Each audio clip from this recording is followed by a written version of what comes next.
Hi, back again. It's Alistair Fraser from Oracle. Thanks for making the time for come this morning for this joint presentation from Inoapps and ourselves at Oracle, entitled Delivering Those Project Promises Without Breaking the Bank. Today is going to be myself speaking to you. I am a technology pre-sales consultant with Oracle based here in Edinburgh, and with me is Grant Newman from Inoapps. Grant's going to be doing most of the talking because he's the man with most of the experience around these issues. In the past, Grant's been a program manager at FTSE 100 company. He has many years of experience on running system implementations and actually being the man that's been forced to make those compromises during those projects, the things that were supposed to provide the ROI to your projects and actually end up getting dropped. And that's what we're looking to address. Are there things we can actually do in the current climate where we can go back and look at that and actually deliver those benefits back into your organizations?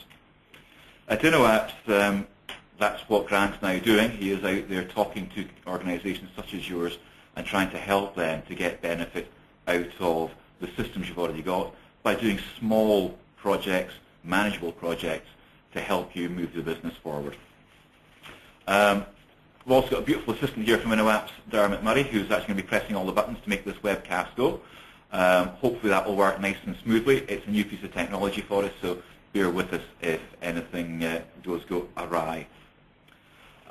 During the session, we will be asking a few poll questions. And at any time, if you want to ask a question, on your control panel, you'll see there is a question box. Just type that in there. We'll get to see that you've asked, and we'll address those at the end of the session. So to start off, can we just launch a quick poll, quick question for you. Do you use Oracle within your business, within your organization? And we've got 4 options there for you. Yes, you use the database or other technology and the e-business suite or other Oracle applications. Or is it just our technology? Or don't you use Oracle, or do you not know? And we'll give you a few seconds to respond to that, if you would, please.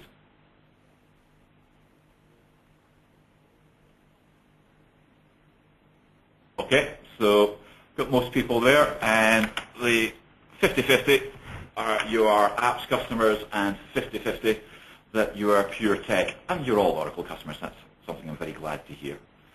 Okay, that helps us to put into context some of the things we're actually going to be saying today. So at that point, I shall hand over to Grant, and he'll take you through the business section of the session today. As you see, the agenda there, I've gone through the introduction. He'll go through the challenges, the pains, and some of the delivery. We'll look at some of the projects that Inoapps have already delivered and show you the systems that they have built alongside existing applications, helping organizations to meet those benefits on top of the systems they've already implemented. And then I'll come back to me and I'll talk you through some of the technology that's been used, some of the free technology that has been used to achieve this. Okay, Grant. Okay, thank you, Alistair. Good morning, everybody. As an introduction, I would just like to look at a common scenario that I think all of us probably have faced at some time in terms of application implementation, where the business case for a new system has obviously promised a lot of exciting and innovative solutions to transform your business, but reality post-implementation has been something different, where the deliverables have obviously then fall short of those expectations. And what we need to understand is just where does that leave the business, and what's the ongoing challenge. I mean, the business is obviously continuing to search for solutions that can be delivered alongside corporate applications, but they're looking also for solutions that do not stretch the business from the point of view of resources and budget. So just to look at this in a little bit more detail, what we will do is, first of all, though, just look at the audience question that has popped up on your screen, and that's around, has your organisation suffered from projects that have not delivered all of the promised objectives?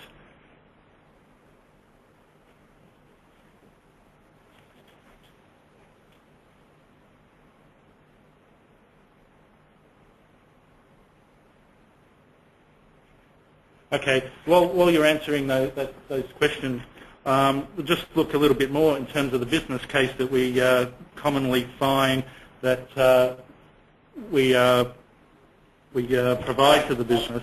And one of those is around one consolidated system to replace multiple systems, and i.e. that's to replace existing functionality, visualization to improve usability, and greater flexibility for users, and also other things around improved management reporting, single source of the truth, and dashboard type functionality.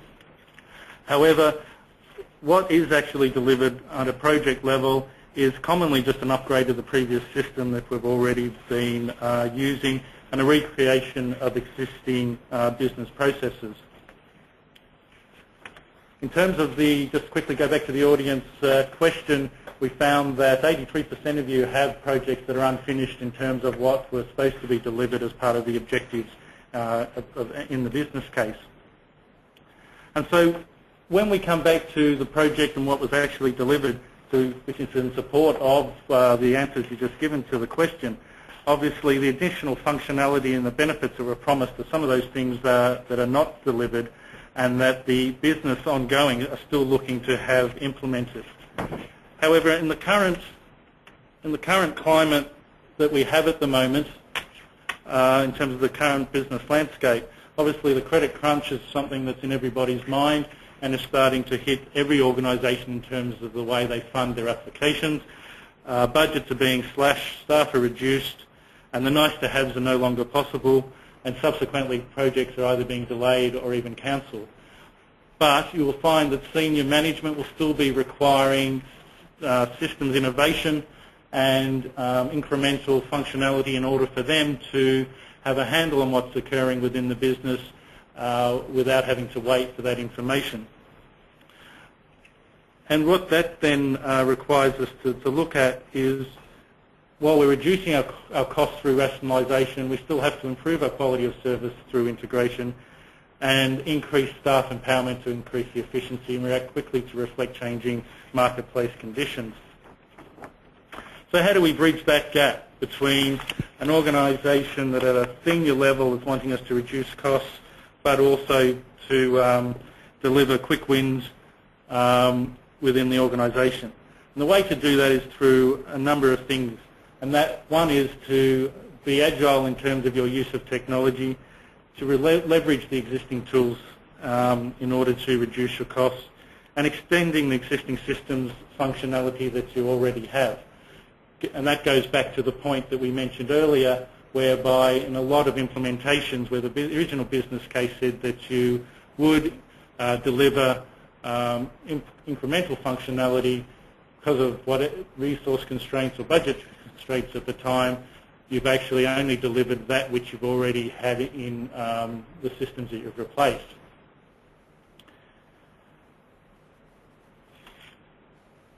So what we're suggesting is one way to do that is to leverage your existing Oracle estate, utilise it to a greater degree and bridge the gap that currently exists in terms of what the organisation is asking for and what is actually delivered at this point in time.